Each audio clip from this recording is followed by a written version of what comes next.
right, everybody, it's Jamal. Welcome to Andrew's Podcast. We are back. We got the internet bug exterminated, and I would like to thank our sponsor tonight, Palmetto Pest Control, for exterminating the bugs. So, all right, I got my guy. He's in the backstage here. Let me get this shared out to the public. Uh, let's see what we got here. Boom. For some reason, when I stream out from this platform, it it doesn't stream to the public. So whenever you see me doing this little thing right here, it's because I have to go over and go on my phone and share that out to the public so that we can have a little more reach on this. And again, I have backstage here. Let me bring him up, Mr. Jay Burgess.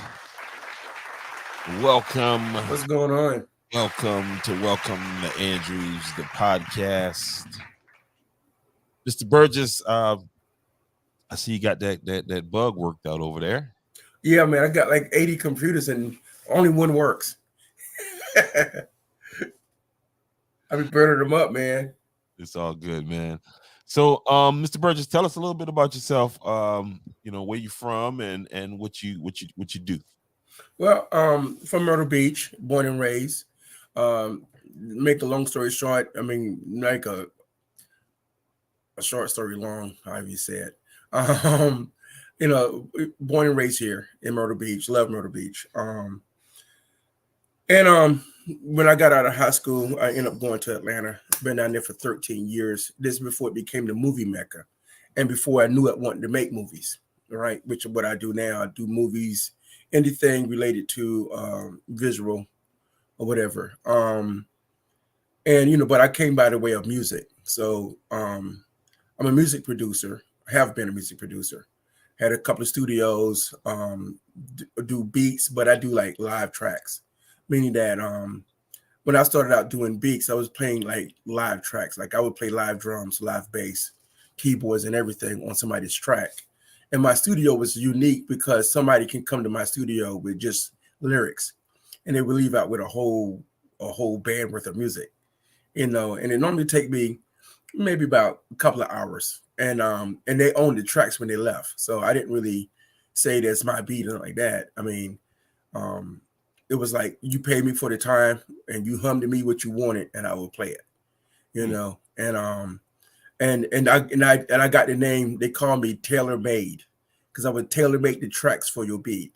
Now, made is spelled M-A-Y-D, right? Not M-A-D-E, but it's tailor made, right? Because I had to tailor make that too. So so everybody that know me from way in the back, I mean from past. I had a little warehouse that I converted into like a storage shed. Not a storage shed, like a rentable storage shed that I converted it into about 400 square feet. I converted it into a actual studio. And not having like my partition glass between my control room and my cutting room where I got my drum set and my vocal booth, that was like my mom and dad changed their front door. So I took the front door that they had replaced and I cut it. It was like one of them old school houses that had the 9-pane windows in it. So I cut the door in half and put that in my wall, and that was my barrier between my booth and everything. And after that, everything was like, had that studio for 15 years, maybe about 10 years. And then I moved into a bigger facility and couldn't make no money because the market changed. But anyway, that's where I came from. Now what I do is I do live stream podcasting, and I do the production side of the podcasting. I create shows, but most of what I do is I do the technical, hooking up cameras, hooking up audio gear, that kind of stuff. And another part of my company is I live stream large events, and I do IMAG. IMAG is image magnification, where I shoot what's ever on stage onto the Jumbotron or the LED walls, right? So I do that stuff. And then I go out, I do live production for golfing events, sporting events, and stuff like that. So same thing you would see on ESPN. I do that kind of stuff on a smaller scale. Gotcha. And I got a crew. My crew fluctuate between 3 to 5 people on any given event. What you did you I remember you telling me you shot the Donnie McClurkin Yeah, I just shot just recently I shot the gospel festival. I've been shooting the gospel festival for the last 3 years. And when I say I shoot it, I record the whole event, the whole concert of the whole 3 day, or I think it's 2 days. And then and I shoot it to the Jumbotron, but I'll record it. And so last year I got Shirley Caesar got off the stage, and she's every bit about 4 feet, 2, 3, maybe 5 feet. And she got off the stage, and nobody could see her except for the front row of everybody that was in the crowd. And I think it was like close to like 10 to 8,000 people out there. I mean, 8 to 10,000 people out there at the time. And if it wasn't for the cameras, my camera crew, nobody would have saw her, right? Because she was blended in with the crowd, and we had a crew that was on the ground that was able to capture her and put her on the Jumbotron, so the people that was in the back, they could see her performing and everything. And then the whole frontline singing group got on the ground too. This year she was a little bit better. She stayed on the stage, and so but yeah, that's what I do. A little bit of so is music like a family thing? Is that something that you grew up around, or no? I'm the only person in my family. Now my daughter, she's 14 now. She picked up upright bass and she played that in the orchestra. But before me, my brother tried to play drums, but I ended up becoming a better drummer. And bass is my forte instrument. Then I started playing drums later on in life. Not a gospel chop drummer, but I'm a guy that I'm what you call a pinch drummer. I'm a drummer that you can call to get this stuff out of a pinch in case your drummer don't show up or he's too drunk or something. You call me and I get you out of a pinch. I played many different styles, but I'm not one of those guys that do acrobats. I'm like a pocket drummer. I can keep the beat and I can get you paid by the end of the night. So I get you out of a pinch. They call me a pinch hitter. I'm a pinch drummer. See what I'm saying? Gotcha. Bass. I mostly with bass. I write. So I write a lot of different songs and music scores. I score music and everything. A lot of stuff you might hear on my commercials that I score. Piano just came to me. I'm not really I know theory, but I don't know it like immediately, right? I can build chords and I know how to do that kind of stuff. But I'm more of an ear player. I play by the ear. And I just write. What I play best is what I create. So I'm not one of them guys that can copy songs and play songs that you hear on the radio. I can learn, but I just don't do it. I'm more palatable when I create songs. So you can say, Jay, write me a song about a purple moon and an orange sky. I'll write a song that depicts that, right? So video game music, anything. I write music for anything. Got you. So I heard you allude to earlier that how did COVID affect your industry? Well, it's moving forward a little bit. Yeah. So back in 2000 at the beginning of COVID, right before COVID started, I had secured this. I was doing a political talk show around town. I had one camera and I was following these two guys around town, and I would set up like microphone lights and camera inside of these different restaurants in these different places. And we would do interviews. I did 75 of them, right? And along the way, I met this Jewish guy, and he was, a real good talker, and he kind of like had a liking to me, so he gave me an old abandoned building that he had over here in Myrtle Beach, and I set up a podcast studio. And if you go to my website or my Facebook, Naomi Productions or Production Warehouse, I got a lot of different names, or my name, you will see a whole bunch of images of some back behind the scenes stuff that I shot in that studio. And so I was doing good. I was going out here trying to convince people, because I'm the kind of person that I need for people to pay me. But in order for people to pay me, I got to show them, I got to teach them how to make money doing what they do, right? And I used to do a lot of consulting, teaching people how to do podcasts and what it looked like. And, I got 3 cameras, I got 4 cameras, I can set them up for you. I build sets, that kind of stuff. And then what happened was I was getting ready to make some inroads, and then COVID happened, and it shut everybody down. So everybody had to figure out what to do. And so what COVID did was put everybody else on my level. right? Because they had to figure out how to stream themselves, and because it was on lockdown. So by the time by the time that was over with, the people that I wanted to hire me already had my skill set, and they already figured out a different business model, you know. And most people weren't doing the elaborate stuff that I was doing, like multiple cameras and writing scripts and doing rundowns and all of that stuff. They was pretty much doing their own personal videos. That it wasn't really, it didn't make any money sense for them to hire me for doing something that they can do already. So I had to change my business model, and I started doing bigger events and moving off toward more broadcast stuff like that, like football games and golf games and stuff like that. Gotcha. And so I had to gear up and buy more gear to be able to accommodate the type of workflow or business model that I had. So mainly, I'm just a guy with more cameras than most people. You know, if you got 2, I got 8. No, I remember I don't know, some point I was doing something with music, with rappers or something, and I was talking to a guy who owned South Carolina record. Well, he had a record pool here, South Carolina record pool, South Carolina DJs. I can't remember his name, but he described it. He said, "Man, we're in the studio era," and he said because everybody has a studio, on their computer now. Everybody is a producer. A producer. Yeah. And it's kind of sad. I mean, it's good, but it's sad because the reason that we, from a music standpoint, the reason that we love the songs from the past, like from the 70s back, or either from the 80s back, that's because you had a lot of different people with different personalities writing songs. And everybody was putting their best effort into songwriting so that their part can get in the song, right? And the songs were, people was like fisticuffs. It was like fighting, for parts. Everybody from, McFadden and Whitehead to all these, the Philadelphia sound, all that stuff. But when you had these big bands like the Barcades, I'm not talking my age now. You were saying something about my age earlier. I'm 58. Okay, I know, I'm up I there. know. But yeah, back in the day, people used to fight for parts, because that's how we used to get girls and women and stuff. And you had to be that guy. So if you couldn't sing, and you was the guy that wrote the drum part or the bass part, you had to get your part in there. And so, but songs back of yesterday used to be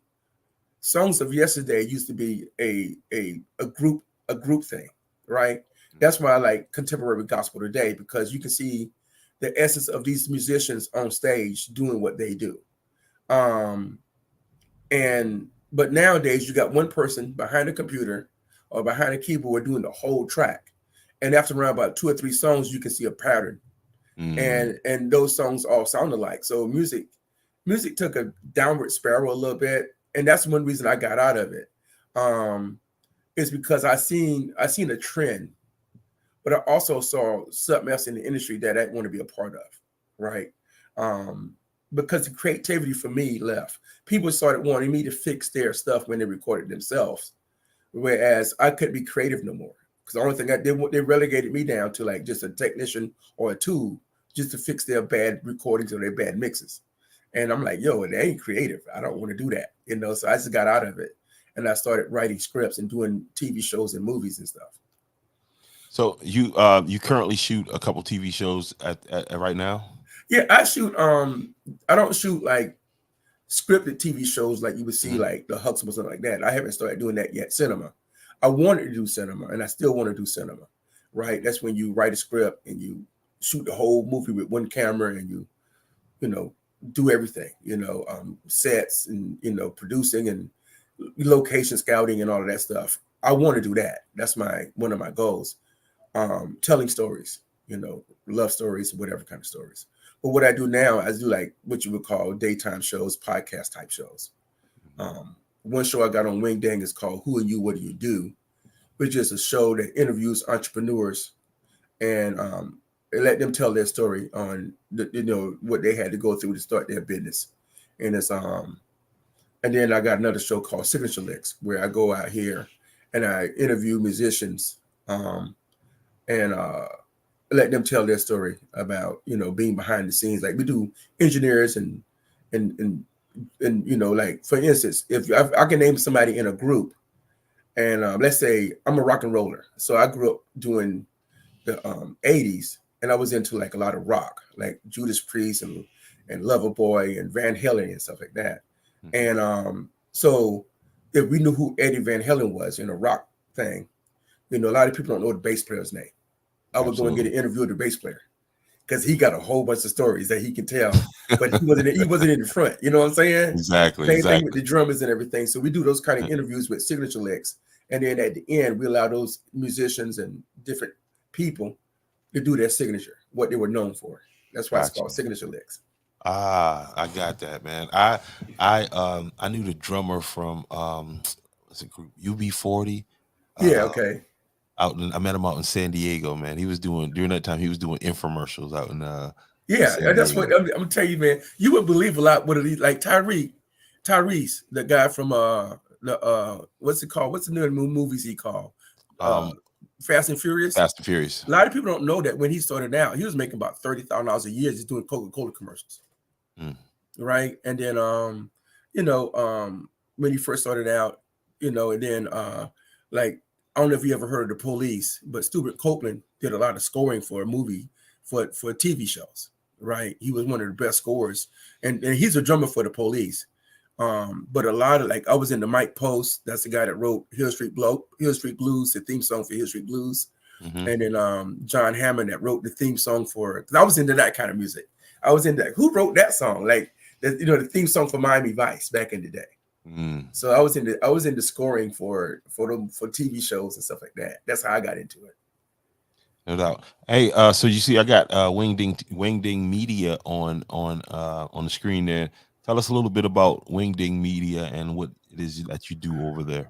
Okay, so during COVID, I was my phone wasn't ringing. Remember, I told you that everybody started doing what I was doing, and my Hmm. phone wasn't ringing. So out of that building I was in down there off of 17 in Myrtle Beach, I was walking down the street and I came across this company that says Zeus Digital Marketing, and I'm like, man, I gotta get my phone to ring. So I say, well, even though I do commercials, I gotta get my phone to ring. So I walk into this guy's office, and he was in there swinging golf clubs in his office, right? and he's like, "Come on in." He really nice guy, right? Came on in, and I started talking to him, and he said, "Well, what do you do again?" And then as he was talking to me, I noticed that his office had a green screen studio upstairs in his office, and so that piqued my interest, and Hmm. so and so we just started talking, and we just talked for it was like 2 or 3 hours that day. He stopped working just to have a conversation with me, and I was telling him all the stuff that I do, and then next thing you know, within about a week later, he hired me to go down to North Carolina to shoot a live stream of a golf tournament he was doing. So he does long drive tournaments, and ever since then, I've been uh I've been hooking up with that guy. I've been with him, right? And so, and what kind of like secured me working for him and working with him is he said, "Look, here, man, I got the infrastructure down for me to start my own YouTube style broadcast company, right? But we'll be distributed on Roku and Amazon, and And you Apple TV, you can go to the Play Store, your Google Play Store, or your or the App iTunes Store, Store, or you can go to Amazon, or you can go Amazon, to Roku. and The app download is everywhere, and right? download the Wingding app. Ring dang app, yeah. And you can even go to it on your computer on your browser, and then Mm. type in ringding.tv, and then the browser will come up, right?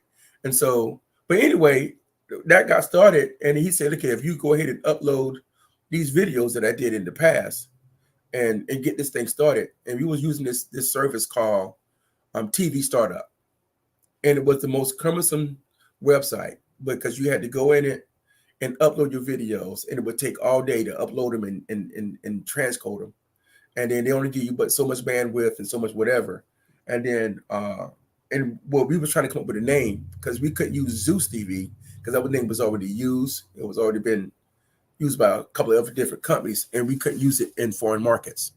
Whereas Wingdang right now is worldwide, okay, Mhm. and it's a marketing platform, so it's a little bit different than YouTube or Facebook or whatever. I mean, it's the same but different, right? Because we host other people doing their own podcasts and their own TV shows, right? so we can host other people's and other people's content, but we do it in a way whereas we help you market your content, right? That kind of stuff. And so and then so anyway, No, we end up I'm here. Go ahead. okay, yeah, we end up working together on a couple of different projects. I was going out. He flew me all over to do his production for his golf tournaments. So the first year I worked with him, he flew me out to Las Vegas. I flew out to Albuquerque. I've been I've been so many places. Been out to Florida, Indiana. And You know, we just how many cameras is it on one of these tournaments? okay. So typically? the kind of tournaments he has that I was producing was a long drive tournament. Okay. So we didn't have to travel around the golf course. What we Okay. do is we rent out a hitting range or a range to what do you call it, a driving range, Driving range. right? And so it had to be at least 400 yards long because these guys be hitting some balls, right? And so they would set up a grid, right, 60 yards wide and 400 yards long, and these guys would have tee boxes that they just see who can hit the ball farthest, right? So I didn't have to use a lot of cameras. When I first did the first thing, I thought I was gonna have to run down the course and figure out how to do that stuff. And the PGA got cameras in the trees, dog, and it's always there. So we ain't the PGA.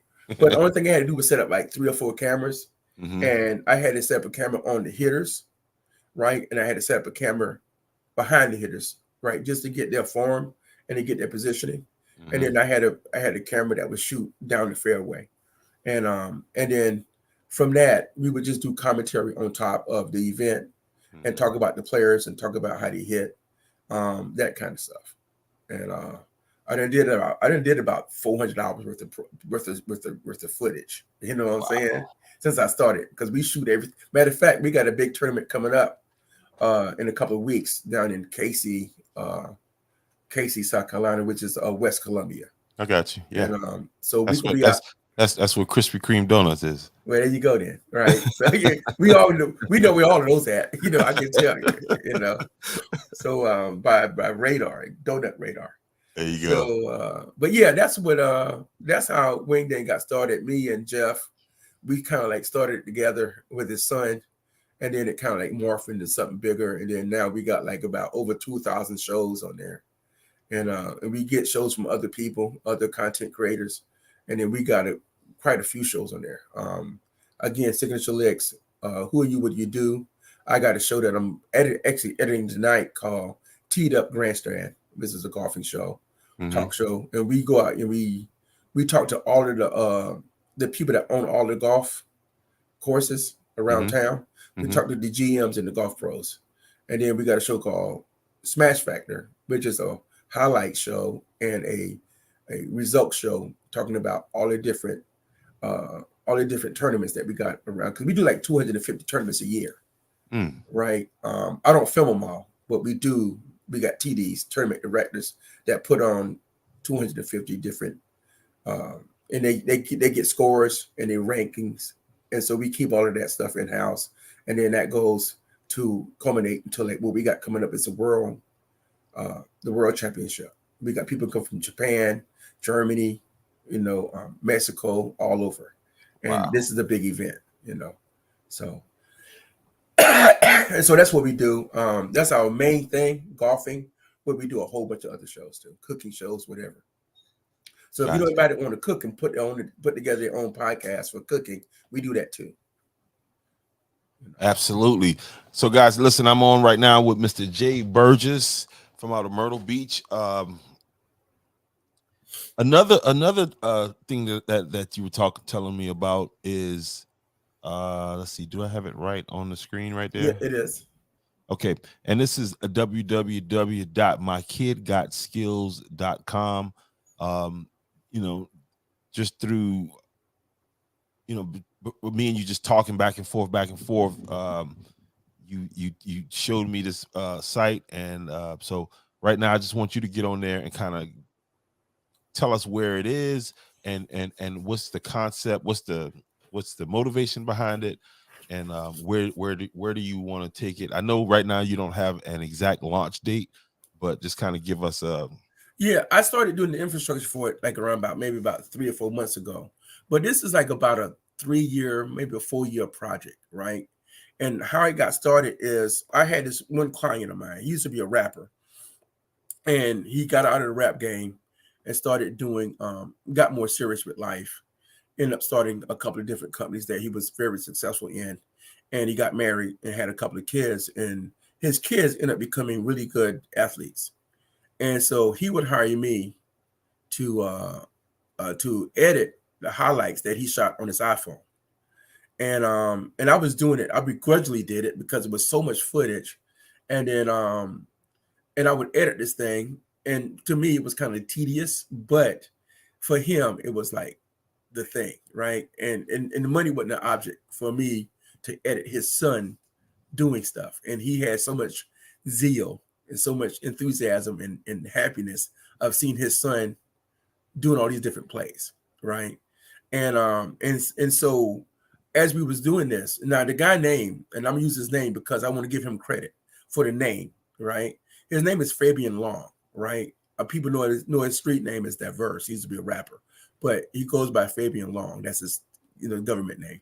And so we was in the studio one day, late night, editing his son videos, and he made a comment. He said, "Yo, man, my kid got some skills," right? That's where the name came from. So this was like 4 or 5 years ago. This was like during COVID that this came up, like 2019, maybe that. So I'm like, yo, I'm gonna use that. I'm gonna steal that name. It's all right. So it wasn't a concept at the time. So maybe about a year passed, and I'm like, yo, man, I'm getting ready to use that name. This was like 2020, and so we started talking about coming up with some kind of concept, right? Nothing was ironed out, right? And so he had the idea of doing something like Ridiculousness that was on TV, right? Okay. Where they, but it was basically a TV show where people submit videos and everything, right? Gotcha. But it wasn't really concrete, right? And I was like, man, okay, let's go in on it, right?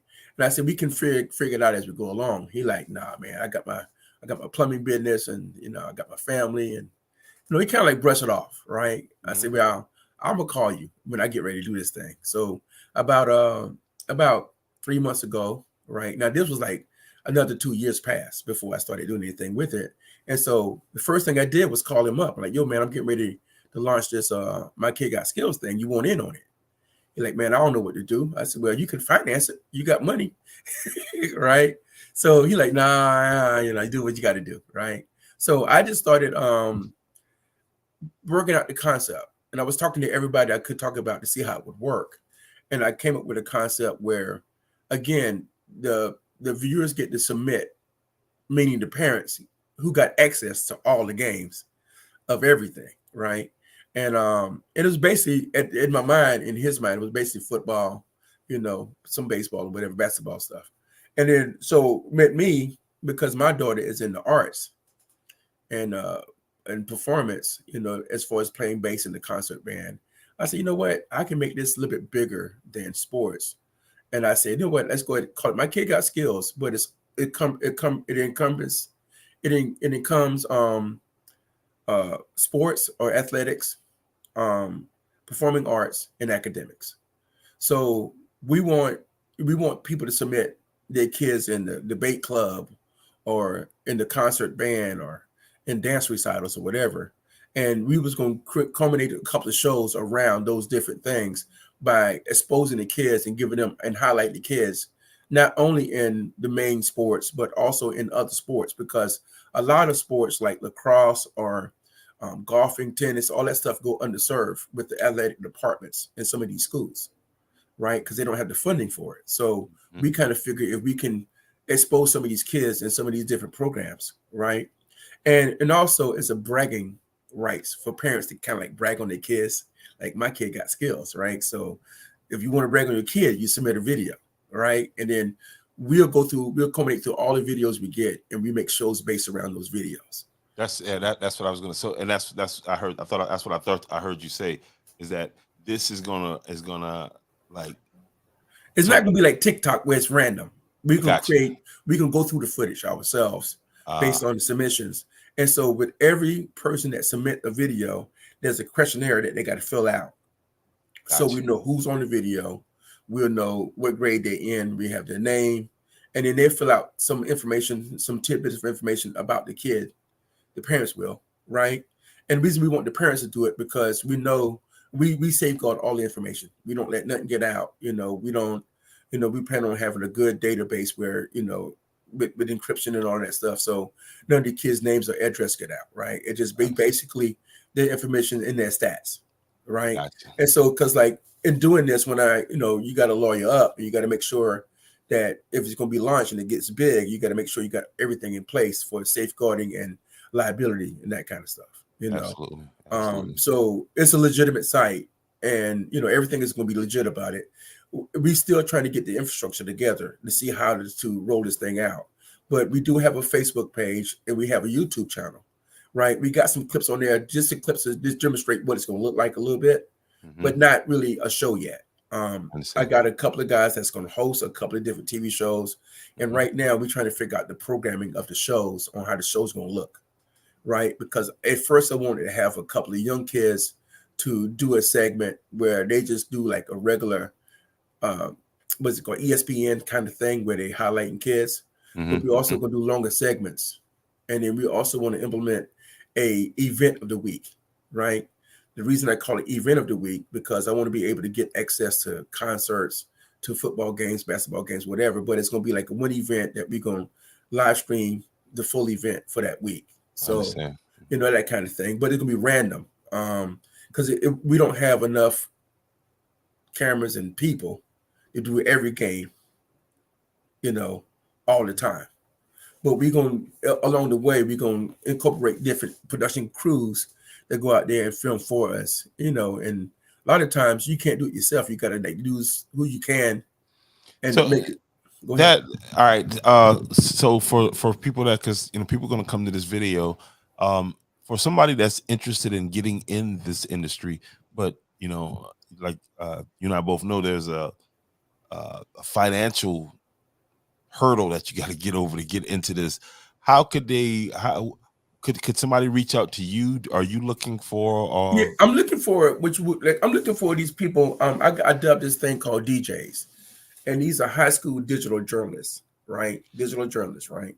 And to get into this, at least for me, right now, the only thing you have to have is a smartphone, and a smartphone that allows you to do interviews, because you're already on campus as a high school student or whatever, college student or whatever. You can get the interviews faster than I can get on campus and try and get, with the safeguards and all of that stuff. I won't be able to get access as freely. But if a digital journalist, a high school digital journalist, can go out and talk to their friend that's a quarterback or that's the softball pitcher or whatever, if you guys can get an interview, right, then it'd be easier for us to teach you how to do an interview with your iPhone or your smartphone, and you send us the clip of the interview, and if we use it, we'll come up with some kind of payment apparatus where we can pay you if we use your clip, right? And what determines whether we use your clip or not is the quality of the interview and the quality of the recording, right? Because we're gonna grade people, or we're gonna use people based on merit, right? And if you really want to get paid, you go out there and get the good interviews and do a good job at it, and then we'll make sure that we don't have a price point yet what we want to pay everybody, because we're still working that out. But now, as far as in the overall scheme of things, if you want to get into production, right? Some people ask me sometimes, which the camera is the best camera to buy, right? One thing I can tell you, get the equipment you need. Don't chase gear, right? A camera is a camera, right? What makes a camera great is the person that's using it. And the best camera to buy, now this is coming from me, the best camera to buy, no matter when you buy it, is the camera you can afford. That's it. That's simple as that, right? The camera you can afford is the best camera to buy. Now, you get good, right? At shooting, shoot everything, right? And learn. Shoot something, look at it. If it's too dark, you got to work on your lighting. If it's too bright, you got to work on your lighting, right? If it's out of frame, it's out of focus, you got to work on some other things. But you get good by doing it. That's the only way. Like me, I went to YTU, right? People like, what's YTU? I say YouTube University, right? Just as a little small note, when I was in high school, I took an aptitude test, and they want to see in ninth grade, they want to see where my aptitude was, so they can see how to put my what do you call it, my grades, how to direct me toward my college prep subjects and all that stuff. And when I took the aptitude test, I tested in Region 99, right? They couldn't pinpoint what I wanted to do because I wanted to do everything. Now at 58, electrician, plumber, carpenter, bass player, keyboard player, drummer, right? Video guy, right? It is like, now I worked for BTW Channel 13 for 6 years down here in Myrtle Beach, right? Never worked at a news organization before, didn't go to school for journalism, but here I am in the office of these guys editing medical videos. So I'm not a doctor, but I edit the ones you see on TV, right? But I did editing surgeries and doctor stuff and put that stuff together for like about 6-7 years, right here locally. So you can do anything you want to do. You got to put your mind to it, right? And so don't overthink it. Just buy a camera and shoot stuff. The greatest thing about being a camera guy or being a video producer is just telling stories. You can shoot it from any angle and tell the story. One of my first stories that I ever wrote, I didn't shoot it yet because I can't find a leaf that wanted to participate. But the story is called A Leaf, and it's a leaf that wanted to rap, right? Because I was at that, make that make sense, right? So I just showed this leaf, falling down from a tree, and it hit the curve or it hit the grass, and then the wind blew it to the curb. And then the next time you see the leaf, it was looking over, it was on this banister overlooking the ocean, right? And then this leaf was all over the place. And I would do these cinematic shots of this one leaf. And so the last shot of the leaf, right, was basically a leaf on the stool beside a microphone, right? And it was just sit there, and I had the image on the leaf, right? And people are just like, and the whole purpose of the video is seeing how long people is going to watch this leaf, right? This 5-minute video of people watching this leaf to see if it's going to rap, right? The leaves can't rap. You know why? Because it's a leaf. So it's like, it's a story, man, and, stuff like that. So as the last thing I'm going to say is, like, people ask me what I do now, right? In cinema. People say, what do you do, man? You make movies? So I'm like, nah, man, I kill people and I pay them to die. Right? Well, what do you mean you kill people and you pay them to die? I say, well, as a screenwriter, you write scenes and you kill people. So bad guy got to get killed, or this person got to get killed, and you pay actors to die. So I kill people and I pay them to die. There you go. That gets a lot of attention. It's a conversation starter. There you go. But and at the end of the day, everybody get to walk home. Nobody get hurt. All right. Yes, I am right here again with Mr. Jay Burgess from Wingding Media and the creator of www.mykidgotskillz.com. And you can go over and check out the website right now. You can't load anything right now because, again, he's still working on the infrastructure part of it. But I appreciate you, man, for coming over, just giving us a first hand look under the hood of what's coming. I appreciate you having me here, man. It's all good, man.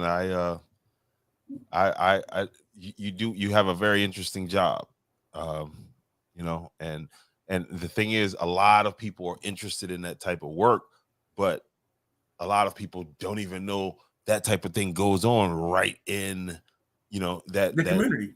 Right in the community. And they doing audio for movies, that's needed, doing camera work, but also decorating sets.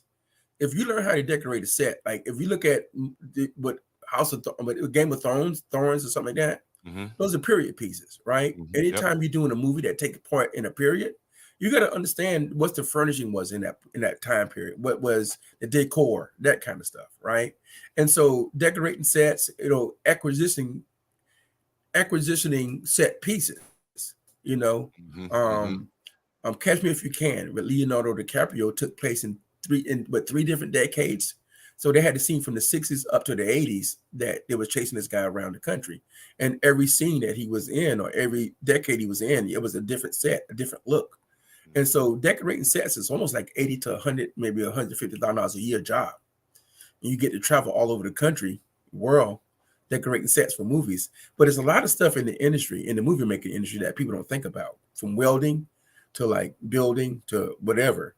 And so you don't have to get behind the camera.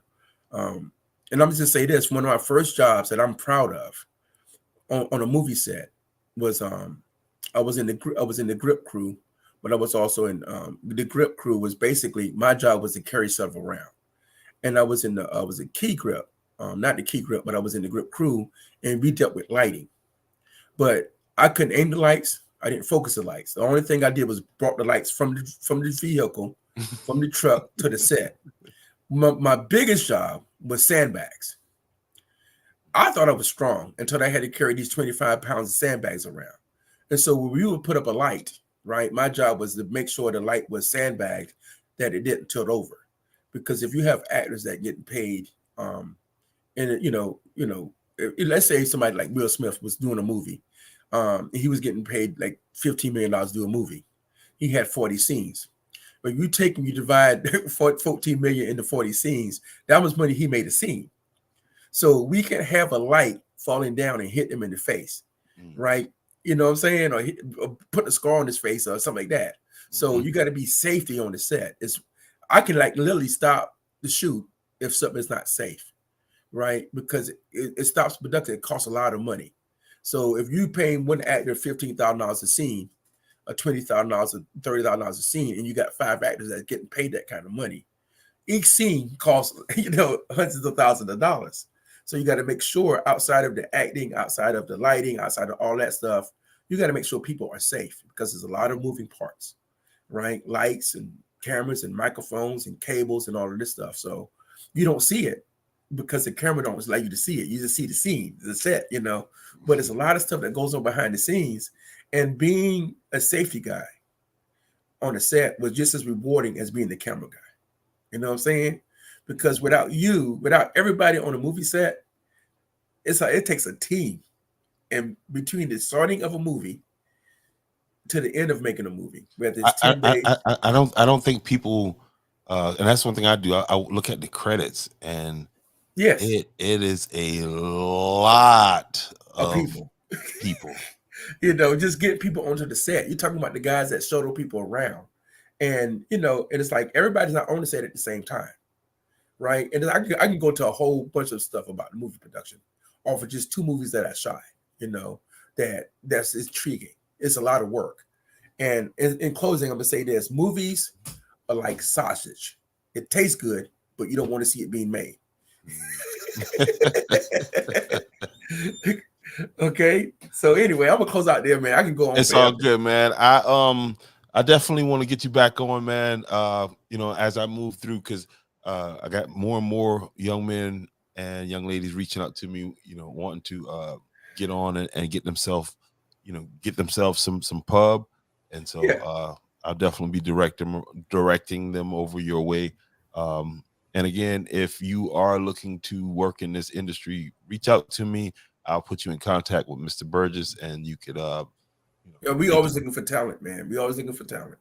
Yeah, voice talent, actresses, actors, all ages, all we do commercials and everything. So we always all body types. Yes, need all of that. All right, so listen, I am going to get off here now and go find me something to eat. I appreciate you, man. One more time to give you a round of applause here. There we go. There he is, guys, Mr. Jay Burgess. I appreciate you, man. Thank you, sir. Okay, man. You have a good night, man. Thank you for having me on. Thank you for having me on as well. No problem. All right, ladies and gentlemen, there it is, Mr. Jay Burgess. Good information, good, good thing. Got a little hot in here behind this brick wall behind me there and all that good stuff. But again, man, make sure y'all follow the podcast. Hit the like button, hit the follow button, and